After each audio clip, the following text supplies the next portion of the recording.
Hello class, welcome. So we were discussing the civil disobedience movement कि civil disobedience movement हुआ कैसे हो कैसे रहा था, है ना। तो बेसिक उसके पीछे वजह क्या क्या थी वो हमने डिस्कस किया अभी तक। अब हम डिस्कस करेंगे कि ये मूवमेंट हुआ कैसे, चला कैसे, ठीक है। तो इसकी स्टार्टिंग होती है Mahatma Gandhi found in salt a profound symbol, powerful symbol that could unite the nation. On 31st January 1930, he sent a letter to Viceroy Irwin stating 11 demand. अब देखो गांधी जी को एक स्ट्रैटेजी सूझती है इस टाइम पे। उन्हें दिखता है कि जो सॉल्ट है, सॉल्ट के ऊपर बहुत टैक्स है। सॉल्ट एक ऐसी चीज़ है जो हर कोई यूज़ करता है, अमीर गरीब हिंदू मुस्लिम हर कोई यूज़ करता है, अपर कास्ट लोअर कास्ट, है ना। और सॉल्ट जो था वो बहुत महंगा मिलता था और सॉल्ट बनाने का सिर्फ अधिकार गवर्नमेंट को था और किसी को अधिकार ही नहीं था ये सॉल्ट बनाने का। मतलब गवर्नमेंट की मोनोपोली थी। गवर्नमेंट की मोनोपोली होने की वजह से क्या था कि गवर्नमेंट जिस भी रेट पे बेचना चाहती थी वो बेच पाती थी, क्योंकि कोई और तो बनाने के लिए था नहीं सॉल्ट। जैसे अभी हमें दिखता है टाटा सॉल्ट है, दूसरे कई सॉल्ट है ना। तो वो सरकार तो नहीं बना रही है, वो तो टाटा या फिर कोई और कंपनी ऐसे बना रही है ना। और उनके प्राइसेस भी कॉम्पिटिटिव होते हैं, अगर आपको एक का महंगा लग रहा है तो आप दूसरे का ले लोगे, राइट। लेकिन यहाँ पे क्या हो रहा था कि गवर्नमेंट ने खुद खुद को दिया हुआ था कि बस हम ही बना सकते हैं सॉल्ट, और जिस प्राइस पे हम बेचेंगे वही प्राइस पे लोगों को खरीदना होगा। ये बहुत बड़ी दिक्कत थी। और गांधी जी को ये लगा कि सॉल्ट एक ऐसी चीज़ है जो अमीर गरीब सब कोई यूज़ कर रहे हैं, है ना। तो इसलिए उन्होंने सोचा कि मुझे सॉल्ट को यूज़ करना चाहिए और एक डिमांड रखनी चाहिए कि सॉल्ट के प्राइसेस कम हो, सॉल्ट को बनाने का अधिकार सबके पास हो। तो ये उन्होंने जो गवर्नर जनरल या फिर वॉइसरॉय थे इंडिया के, लॉर्ड इरविन, उनको एक डिमांड में बोला। ठीक है। जो गांधी जी थे उन्होंने एक्चुअली 11 डिमांड रखी थी, उन 11 में से एक डिमांड ये भी थी सॉल्ट वाली, ठीक है। The most daring of all the demand was to abolish the salt tax. Salt was something consumed by rich and the poor alike, and it was one of the most essential item of food. The tax on salt and the government monopoly over its production, Mahatma Gandhi declared, revealed the most oppressive face of British rule. Mahatma Gandhi के according कि British इससे ज़्यादा और कितने ruthless हो सकते हैं और कितने मतलब गंदे हो सकते हैं, एक्सप्लॉयटर हो सकते हैं, कितने बुरे हो सकते हैं कि उन्होंने सॉल्ट तक को नहीं छोड़ा। मतलब वो ये जताना चाहते थे। फिर Mahatma Gandhi letter was in a way an ultimatum. If the demand were not fulfilled by 11 March, the letter stated the Congress would launch a civil disobedience campaign। अब देखो महात्मा गांधी ने जो लेटर लिख के दिया था जिसमें डिमांड लिख के दी थी, वो एक तरह का अल्टीमेटम था। अल्टीमेटम का मतलब क्या होता है कि अगर आपने हमारी डिमांड्स नहीं मान, काइंड ऑफ चेतावनी, वार्निंग, कि अगर आपने हमारी डिमांड नहीं मानी तो हम सिविल डिसोबीडियंस मूवमेंट स्टार्ट कर देंगे। ये उन्होंने लिख के भेजा। तो जो वायसरॉय थे लॉर्ड इरविन, वो अनविलिंग थे ये डिमांड एक्सेप्ट करने के। फिर होना क्या था, फिर महात्मा गांधी जी ने अपना मूवमेंट लॉन्च कर दिया। So he started his famous salt march accompanied by 78 of his trusted volunteer. उन्होंने अपना सॉल्ट मार्च कैसे स्टार्ट किया, अब इसके बारे में जानते हैं। उन्होंने 78 वॉलंटियर्स को जो थे उनको चुना, 78 वॉलंटियर उनके साथ थे। और उनके आश्रम, जो उनका आश्रम था साबरमती आश्रम, उससे 240 माइल्स दूर दांडी नाम का एक टाउन था, ठीक है, वहाँ पे उन्हें जाना था। ठीक है। तो वो वहाँ पे जाकर वो क्या करेंगे, वहाँ पे जाके वो सॉल्ट बनाते, ठीक है। तो अपने 78 वॉलंटियर्स के साथ 240 माइल्स लंबा रास्ता उन्होंने तय किया। 24 डेज लगे उन्हें ये रास्ता तय करने में, ठीक है। और रास्ते में महात्मा गांधी को सुनने के लिए बहुत सारे लोग आया करते थे कि गांधी जी क्या कहना चाहते हैं। तो इस तरह से उन्होंने रास्ते में जाते जाते मूवमेंट को पॉपुलर भी किया कि ये करना चाहिए, ये करना चाहिए, हमारे साथ ऐसा हो रहा है, मतलब लोगों को जागरूक किया कि क्या करना चाहिए। ठीक है, उन्होंने लोगों से अपील करी कि लोग जो सिविल रूल्स हैं, जो ब्रिटिश रूल्स हैं, उनको डिसोबे करें, उनको पीसफुल रूप से डिसोबे करें। On 6 April he reach Dandi and ceremonially violated the law manufacturing the salt by boiling sea water. अब उन्होंने क्या किया, वो 6 अप्रैल को पहुंच गए दांडी और वहां पर उन्होंने फिर अपने सॉल्ट बनाया, इवापोरेशन वाले मेथड से सॉल्ट बनाया। तो सॉल्ट बनाते ही, क्योंकि सॉल्ट बनाने का अधिकार सिर्फ सरकार को था और यहाँ पे गांधी जी ने सॉल्ट बना दिया था, तो उन्होंने क्या किया, रूल ब्रेक किया। रूल ब्रेक करके उन्होंने सिविल डिसोबीडियंस का स्टार्ट किया। ठीक है, this mark the beginning of civil disobedience movement. इससे सिविल डिसोबीडियंस मूवमेंट स्टार्ट हो गया। How was this movement different from non cooperation movement? Now people were now asked not only to refuse cooperation with the British as they had done in 1921-22 but also to break colonial law। अब देखो ये इसमें और non cooperation में क्या difference था, civil disobedience और non cooperation में क्या डिफरेंस था।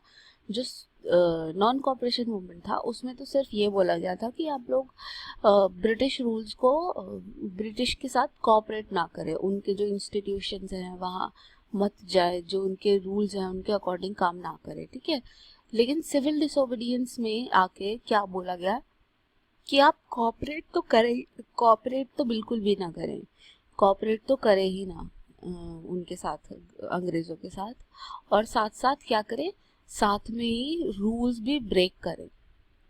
यहाँ पे नई चीज़ थी कि रूल ब्रेक करने हैं। ठीक है, thousand in different part of the country broke the salt law, manufactured the salt and demonstrated in front of government salt factories. As the movement spread, foreign clothes was boycotted and liquor shops were picketed. Peasants refused to pay revenue and chowkidari taxes.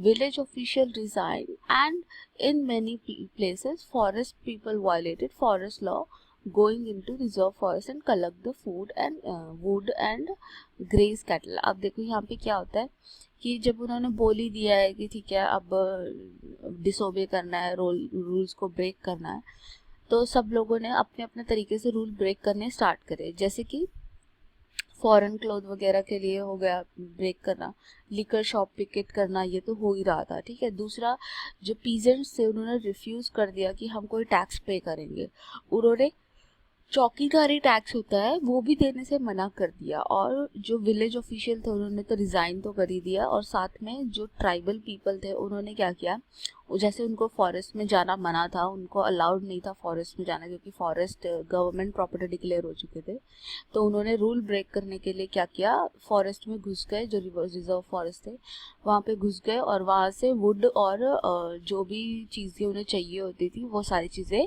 Collect करके लेके आते थे। ठीक है, worried by the development, the colonial government began arresting the Congress leader one by one. This led to violent clashes in many places.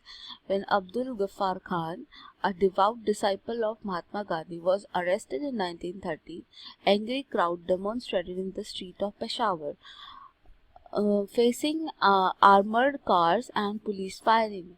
अब देखो ये सारी चीज़ें जो हो रही थी तो सरकार तो इस चीज़ से परेशान हो ही जाएगी कि हमारे सारे रूल्स को ब्रेक किया जा रहा है ना। इसकी वजह से बहुत सारा वायलेंट क्लैशेस हुए बहुत जगहों पर, और जब अब्दुल गफ़ार खान, जो कि एक गांधी जी के बहुत ज़्यादा बड़े डिसाइपल थे, मतलब चेले थे काइंड ऑफ, तो वो अब्दुल गफ़ार खान के ऊपर उनको अरेस्ट कर लिया गया था। ठीक है, तो उनको छुड़वाने के लिए एंग्री क्राउड था, बहुत ज़्यादा लोग स्ट्रीट्स पे आ गए और उन्होंने डेमोन्स्ट्रेट किया कि अब्दुल गफ़ार खान को छोड़ो। ठीक है, many were killed. A month later, Mahatma Gandhi himself was arrested. Industrial worker in Sholapur attacked police post, municipal building, law court and railway station, all structure that symbols the British rule। तो ये अभी तो गफ्फार खान को पकड़ा था, अब महात्मा गांधी को ही jail में डाल दिया गया। तो जो इंडस्ट्रियल वर्कर थे उन्होंने अटैक किया पुलिस वगैरह की, पुलिस चौकी पे बहुत मतलब हल्ला मचाया। Frightened government responded with the policy of brutal repression. जो गवर्नमेंट थी उसने ये इन लोगों की बात सुनने की बजाय उल्टा और इस मूवमेंट दबाने की कोशिश करने लगे, जिसके अंडर उन्होंने मतलब लोगों को पीटना, अब्यूज करना, ये सारी चीजें यूज करना स्टार्ट कर दिया। ठीक है, इस टाइम पर 1 लाख अप्रोक्सीमेटली 1 लाख लोगों को अरेस्ट कर लिया गया था। In such a situation Mahatma Gandhi once again decided to call off the movement and entered into a pact with Irwin on 5 March 1931। अब ये सारे situations को देखते हुए गांधी जी जो थे वो फिर से मूवमेंट को कॉल्ड ऑफ करने की बंद करने की सोचने लगते हैं, और उन्होंने इस उम्मीद में कि ठीक है मूवमेंट बंद करते हैं तो उससे देश में जो कंडीशन है ठीक हो जाएगी, उन्होंने इरविन के साथ 5 मार्च को 1931 को एक पैक्ट करने की सोची, मतलब एक समझौता करने की सोची। उस पैक्ट को बोलते हैं गांधी इरविन पैक्ट। ठीक है, तो इस पैक्ट के तहत गांधी जी ने बोला कि हम लोग पार्टिसिपेट करेंगे सेकेंड राउंड टेबल कॉन्फ्रेंस में, जो राउंड टेबल कॉन्फ्रेंस हो रही थी ब्रिटेन में।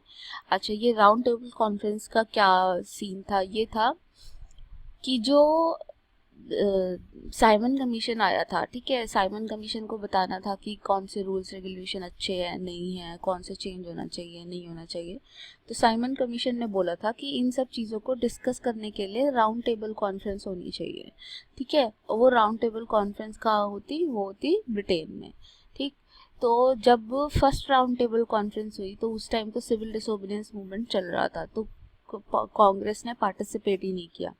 अब जब कांग्रेस ही सबसे बड़ी पार्टी थी और उसी ने पार्टिसिपेट नहीं किया तो round conference, table round conference वो तो फेल हो गई। ठीक है, कोई भी उसका हल नहीं निकला। तो जो ब्रिटिश सरकार थी वो चाहती थी कि कांग्रेस पार्टिसिपेट करे राउंड टेबल कॉन्फ्रेंस में, बातचीत में पार्टिसिपेट करे ताकि कुछ हल निकले। ठीक है, लेकिन क्योंकि मूवमेंट चल रहा था तो कांग्रेस तो पार्टिसिपेट नहीं करने वाली थी। फिर जब गांधी जी ने इरविन के साथ पैक्ट किया तो इरविन ने बोला कि आप लोग मेरी बात मान लो, मैं आपकी बात मान लेता हूँ। तो वहाँ पे क्या हुआ, गांधी जी ने मान लिया कि ठीक है हम पार्टिसिपेट करेंगे राउंड टेबल कॉन्फ्रेंस में, और इरविन ने मान लिया कि ठीक है चलो मैं सॉल्ट बनाने का अधिकार देता हूँ और जो पॉलिटिकल प्रिजनर्स हैं मैं उनको छोड़ने का अधिकार देता हूँ, कि हम उनको छोड़ देंगे। ठीक है, Gandhiji went to London for the conference, but the negotiation broke down and he returned disappointed. But वो जाते तो हैं अपना राउंड टेबल कॉन्फ्रेंस में पार्टिसिपेट करने, गांधी जी कांग्रेस को रिप्रेजेंट करते हैं, लेकिन वहाँ पे जाके कुछ बात नहीं बनती है। वहाँ पे वो जो नेगोशिएशन होते हैं वो फेल हो जाते हैं और गांधी जी वापस डिसअपॉइंट होके वापस आते हैं। लेकिन इंडिया में जब वो देखते हैं कि गवर्नमेंट बहुत बुरी तरह से लोगों को ट्रीट कर रही है तो वो फिर से धमकी देते हैं कि मैं मूवमेंट दोबारा स्टार्ट कर दूंगा। ठीक है, बट इस टाइम पे लोग थक चुके होते हैं, वो इस मूवमेंट को इतना सीरियसली नहीं लेते, और फिर फाइनली ये मूवमेंट 1934 में ऑफिशियली बंद कर दिया जाता है। तो यहाँ से आपके क्वेश्चन बनते हैं, what was the importance of salt? Sorry, why did Gandhi choose salt for civil disobedience? पहला question, why did Gandhi ji choose salt for civil disobedience?